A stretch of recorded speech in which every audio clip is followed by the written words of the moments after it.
Sveikas atvykęs į Finansų Baba kanalą. Jei užklydai čia netyčia, rekomenduoju prenumeruoti. Taip nepraleisi daug naudingo turinio. Turiu tau paprastą, bet labai svarbų klausimą. Ar tavo hobis dar tik hobis, ar jau veikla, kurią VMI mato kaip verslą? Šiandien parodysiu, kur užsidega raudonos lemputės, kada dar žalia, o ką daryti, kad ramiai miegotum. Kalbėsiu paprastai. Jeigu yra savarankiškumas, tęstinumas, ekonominės naudos siekis, hobis virsta ekonominė veikla. Viskas ir sukasi apie šitus 3 požymius. Pirmiausia, savarankiškumas. Tu pats sprendi dėl kainų, reklamos, priėmimų, terminų, tiekėjų. Niekas nenurodo, ką ir kada daryti. Esi pats savo direktorius. Antra, tęstinumas. Kitaip sakant, pasikartojimas. Pardavimai ir užsakymai nuolat kartojasi, kas savaitę, kas mėnesį ar pagal sezoną, bet vis tiek vyksta reguliariai. Trečia, ekonominės naudos siekis. Tu sąmoningai sieki uždirbti, planuoji pelną, skaičiuoji savikainą, keli kainas, investuoji į kokybę ar reklamą. Net jei šiuo metu dar minuse, pats siekis jau rodo veiklą. Greitas mini testas sau. Ar pardavimai kartojasi, ar perki tam, kad perparduotum, ar pagamintum pardavimui, ar reklamuojasi, turiu kainas, e-parduotuvę, ar priimi išankstinius užsakymus. Jei bent 2, 3, taip, sveikas atvykęs į ekonominę veiklą. Dabar apie raudonas lemputes, kurias pirmiausiai pamato VMI. Pirma, pasikartojantis pardavimai to paties tipo prekėmis ar paslaugomis. Jei nuolat siuvi, kepi, fotografuoji, droži, remontuoji, dėlioji grafikus, tai signalas. Antra, reklama ir aktyvus užsakymų priėmimas.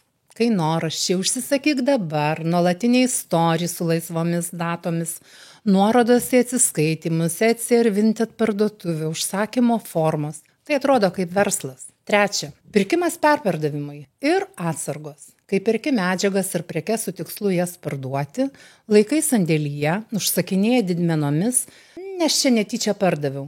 Čia juk veikla.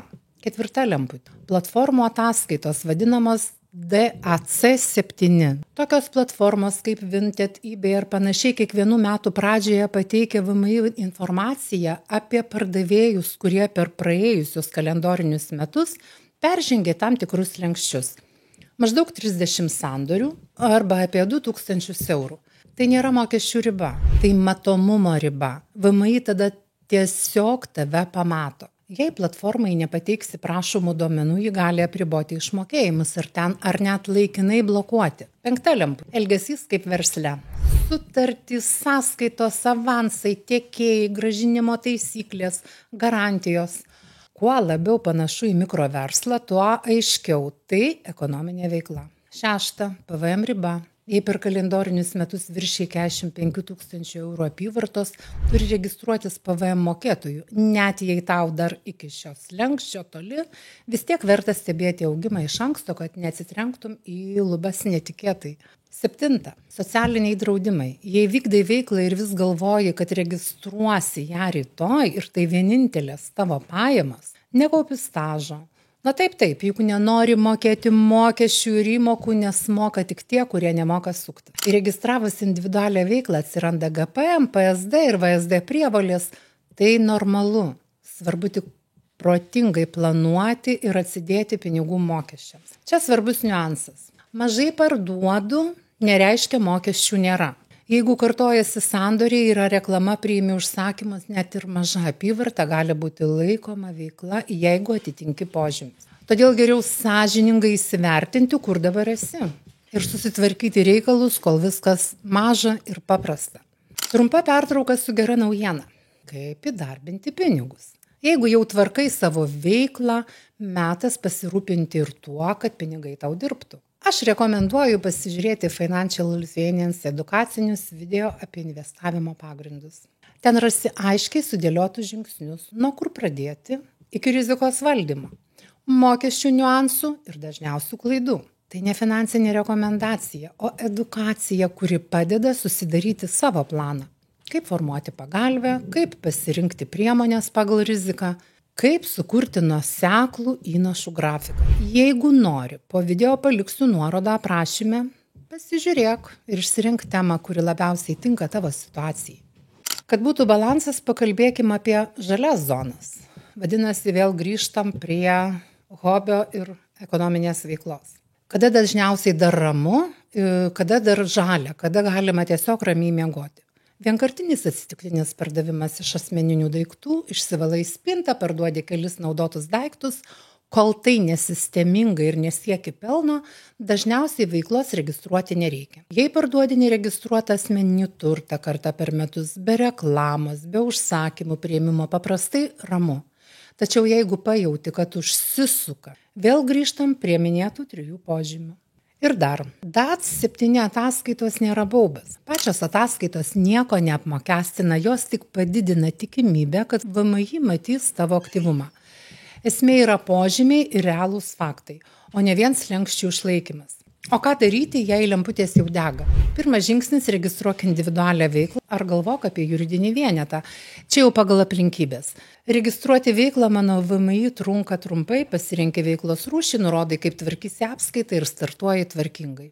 Antras žingsnis – apsispręsk dėl sąnaudų. Yra 2 keliai – 30% sąnaudų arba pagal faktą. 30% yra paprasčiau, nereikia rinkti čekiukų, bet ne visada finansiškai geriausia. O pagal faktinės sąnaudas turi rinkti dokumentus, bet jei išlaidų daug, galutinis mokestis dažniausiai būna mažesnis. Ir žinoma, trečias žingsnis – sek PVM ribą.